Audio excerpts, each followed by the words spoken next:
The detainees wait from innocence to injustice. In 2017 in Georgia, David Block was outside a nail salon, waiting patiently for his girlfriend Alice.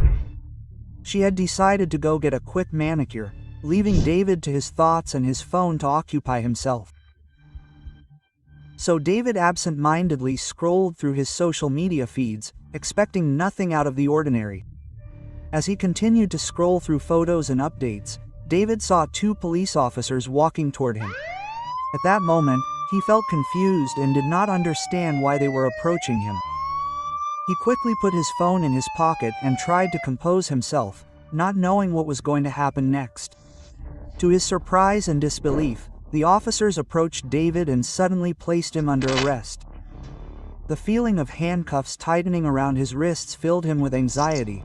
As usual, he struggled to comprehend the situation, desperately searching for any possible reason they could have for arresting him. As the officer began reading him his rights, David's mind raced to comprehend the unfair situation he found himself in.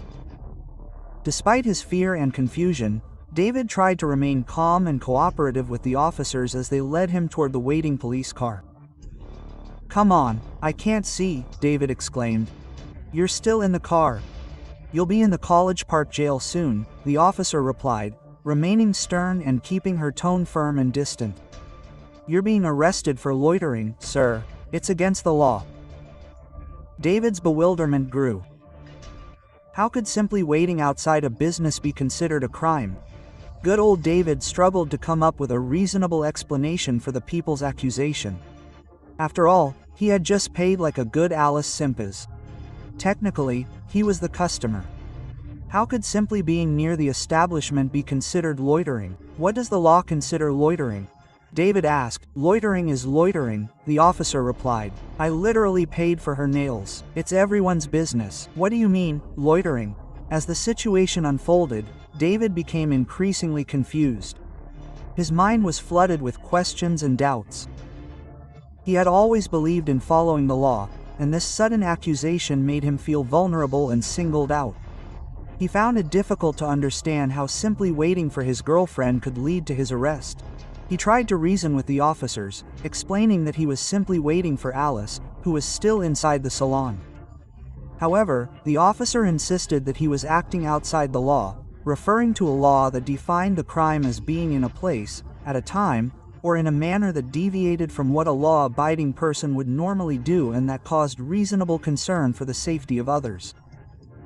David, frustrated and determined to prove his innocence, continued to engage the officers. He emphasized that he had paid for Alice's appointment and even offered his card as proof of his involvement with the salon. Despite David's earnest attempts to defend himself, the situation escalated and he found himself faced with the unsettling prospect of being taken to the College Park jail. Alice was shocked when she emerged from the classroom and discovered David missing.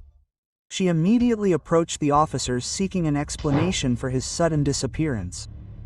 They informed her that David had been arrested for loitering, and Alice was furious. She firmly believed in her boyfriend's innocence and did not understand why he had been arrested. She called a friend of hers and asked for urgent help in getting David out of jail. Her friend was also surprised by the news and offered his immediate support. Unfortunately, they did not have enough money to post bail, which put them in a frustrating predicament. They would have to wait until the following Monday to post bail. David seethed with rage, unable to understand why he was being punished for a crime he did not commit. While waiting in jail, David and Alice discussed their options. So they decided to press charges against the people who had arrested the boy. They were clearly convinced that he held a personal grudge and was abusing his authority to make her life miserable. When Monday rolled around, David and Alice appeared in court. The judge listened attentively to their account of the events and ultimately dismissed the charges against David. The officer responsible for the arrest was reprimanded and ordered to undergo additional training. As shocking as this story may seem to you, have you ever been arrested for flipping a coin? If you don't understand, don't worry. It shocked us at first too, but wait until you hear this. The shocking truth behind an unfair coin toss. In 2018 in Georgia, a woman named Sarah Webb was driving to work when Roswell police officer Courtney Brown pulled her over and told her she was speeding, to which Webb apologized and said she was late for work. "Do you know how fast you were going, ma'am?" the officer asked. "I'm so sorry, I'm late for work," she replied. So that excuses her for going over 80 miles per hour on 92. After getting Webb's ID, Officer Brown returned to her car, where she checked her records. However, this is where things get murky. As Brown walked back to her car, she asked her partner, Officer Christy Wilson, what to do. Truth be told, Brown hadn't even checked the speed of Webb's car before pulling her over. "I'm probably going to pull her over for reckless driving. She blew past me doing probably 80 or 85 on 92 and it was wet. She said she was late for work, but I had to go 90 to catch up," the officer stated. Seeing that Brown was unsure, Officer Wilson asked her what she was going to do as well. After thinking for a couple of minutes, Brown had a brilliant idea. She incredibly pulled out her phone and, to everyone's surprise, opened the Flipcoin app. Not knowing why she had stopped the app, Brown let the Flipcoin app decide what to do with Sarah's fate.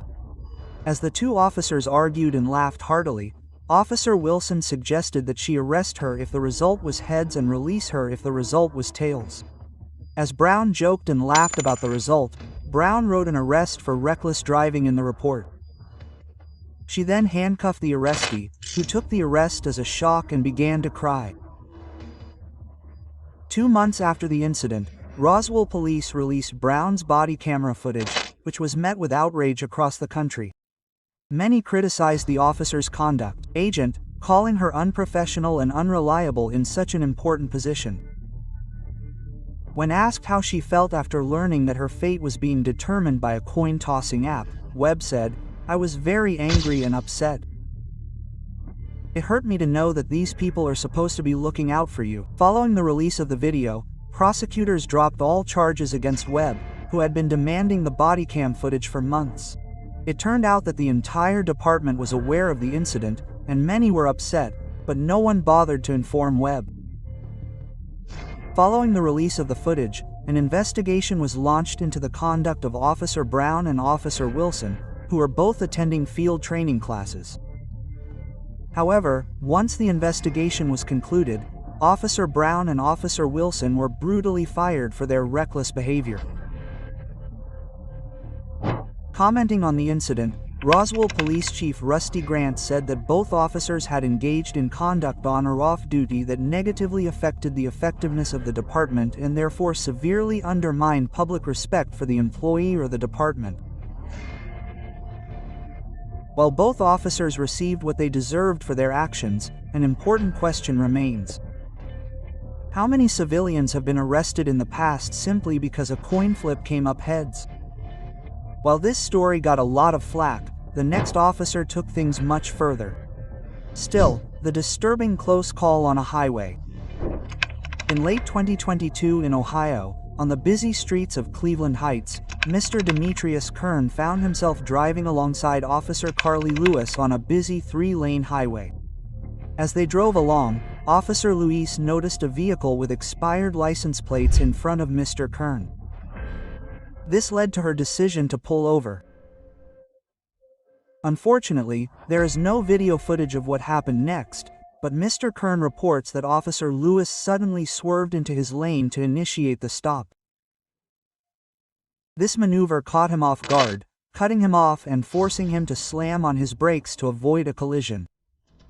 Naturally shaken by the collision, Mr. Kern decided to follow the vehicle with the expired license plates. He then parked his car behind Officer Luis's car to obtain her name and license plate number with the intention of filing a report with the police department. Filled with frustration and genuine regret, he was left with a sense of urgency. Concerned, Mr. Kern approached Officer Lewis. His voice reflected his emotions as Officer Lewis demanded his license plate number. Unfortunately, Officer Lewis, shaken by the encounter, decided to call for backup. She claimed that Mr. Kern was in a police emergency and that he was now reporting her without permission. In reality, Mr. Kern had recently purchased the vehicle and had not received the title until the previous day. His intentions were simply to obtain Officer Lewis' license plate number, as he believed she had been involved in a near miss due to her sudden lane change. When Officer Lewis finished questioning the driver of the stopped vehicle, she approached Mr. Kern again and apologized, acknowledging that no crime had been committed. At that point, Sergeant Wolf arrived on scene to assess the situation and engage Mr. Kern in a conversation. However, despite Officer Lewis admitting her mistake and apologizing, the situation quickly escalated. Sergeant Wolf requested Mr. Kern's identification, emphasizing the importance of having it in order to inform the dispatcher about the individual involved. Mr. Kern, feeling unsure about the situation, questioned whether he was being arrested.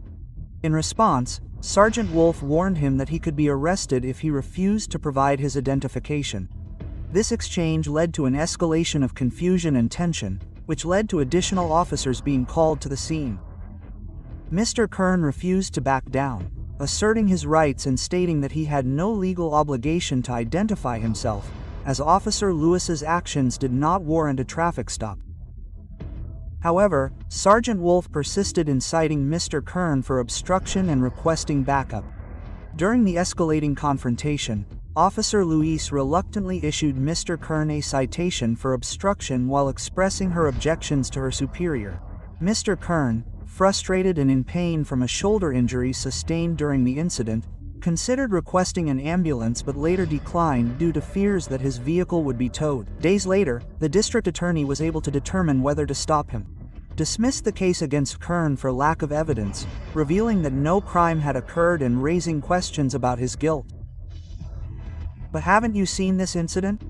I wouldn't miss it, would I? Oh,